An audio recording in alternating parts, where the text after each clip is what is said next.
Okay, welcome back, crew. This is Happy Days, and welcome to another Project Zomboid video. Sorry, I laughed a bit. My character got bored just as I started talking. So, an easy way to get rid of boredom is either go out and explore, because nothing like flesh-eating zombies to get your mind off boredom, or read a magazine. And no, that's not code for going to the bathroom, if you watch How I Met Your Mother. So, basically, I'm going to introduce skill books quickly. So I've got a Cooking for Beginners book here, which works with the level 1 skill. So you put it in your main inventory, and then all you have to do is right-click the book and left-click Read. And it'll start to fill up this little bar. So pretty much the character will just stand there and read the book. Now this is very a la Sims, where you could train a skill and it slowly goes up over time. And this is when you would definitely consider skipping forward time a bit. So if I'll click the triple time, you'll see it's starting to slowly go up. Your character is very likely to get bored during it, but you can quickly read a magazine afterwards. You'll notice it's got a multiplier now, cooking. You usually have to dedicate about a day to raising your skill level with a book. Okay, so the bar's gone. Now, afterwards, the book doesn't dispose, it doesn't blow up or anything, but you really don't need the book once you've read it. I'm just going to read a magazine to get happy again. Cool. So you can see now when I look in the cooking box, there's a multiplier of 3. Which means anytime I use I'm just trying to see the sink so I can get some water. Anytime you use the cooking skill now, which I'll just have a quick sleep and then we'll do that,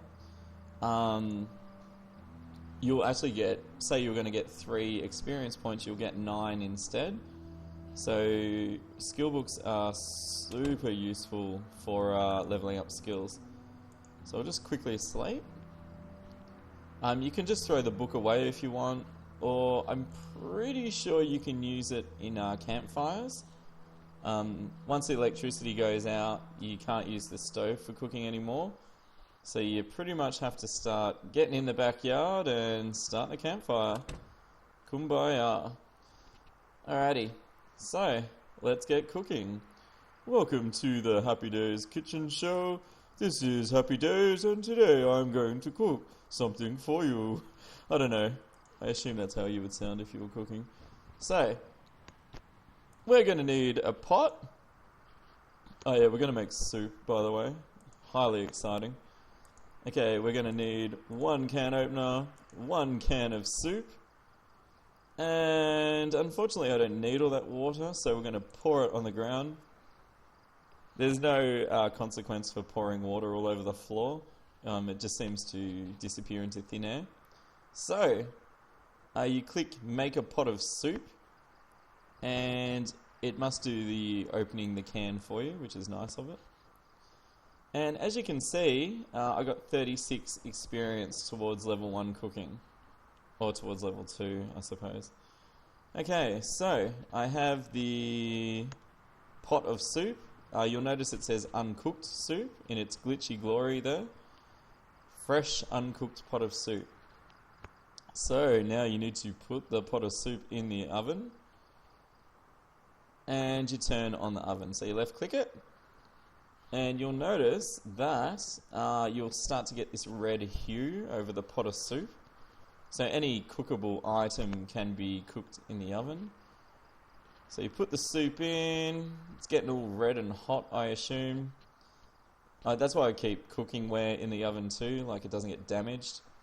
And you can see that little cooking bar has appeared because the food's hot enough now. And it's going to slowly creep along. Why bother cooking soup when you could have just eaten it raw? Food, any cooked food gives you, it satisfies your hunger more, does more for your happiness, gets rid of more boredom.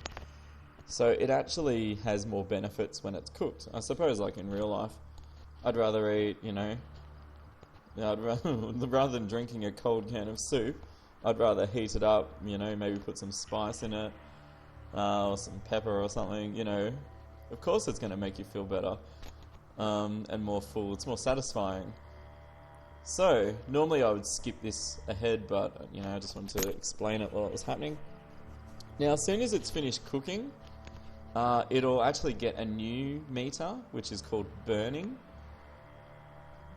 So, it's not burning straight away, but if that meter fills up, the food will burn. So, the first thing you can do is just take the food out of the oven. And I'm not sure of the consequence if you leave it on for too long, but turn the oven off as well. I haven't burnt my house down yet, but yeah. Safety first, guys. Okay, now get the bowls out. And if you right click the bowls, you can see an option to make bowls of soup. Okay, so the cooking pot's emptied again, and now you have 2 bowls of soup. And you can see that it gives negative 33 hunger, so it gets rid of hunger, and that's for 1 bowl. So you've turned a 40 hunger can of soup into 66. So the benefit is a lot better. I'm going to put the cooking stuff back in the oven, and the soup, I don't know if I'm hungry. The soup you need to refrigerate or it's going to go yucky. Can opener back in there. The empty can mysteriously disappeared. Let's get a drink of water. And I'm pretty sure that's it. So that's basically skill books and cooking in one hit. Now, cooking didn't quite fill up. When the skill fills up, it'll get a little plus sign on it if you've got a skill point to spend. Basically, to get points into the next level, you need to have unlocked the level before it. And sometimes higher levels unlock more complicated tasks, especially with carpentry and farming. Not quite as sure with cooking, they haven't implemented it a lot yet. So, you do need to plan ahead because all these experience points only go towards 1 skill point. So I need another 190 experience to get a second skill point. The good thing to know is you earn points retrospectively. So if I keep cooking, even though it's not visibly filling up the second box, it's there. So as soon as you unlock the box before it, it'll fill up. Okay, so that's a cooking video and skill books. So hopefully that was somewhat useful for you. So as you can see, skill books help a lot, so grab them whenever you see them. In the next video, I'll probably do some farming in the backyard. So we'll open this. I'll probably dig up some of this land and put some little, I don't know, cabbages in or something. I don't know. Zombies can trample your flowers and your garden and stuff, but hey, I might build a little fence around it later. That's just the joys of zombie farming. So, thanks for watching. It's just a quick vid this time. Leave a comment, like and subscribe. Let me know what you want to see more of in Project Zomboid. This is Happy Days. I'll see you next time.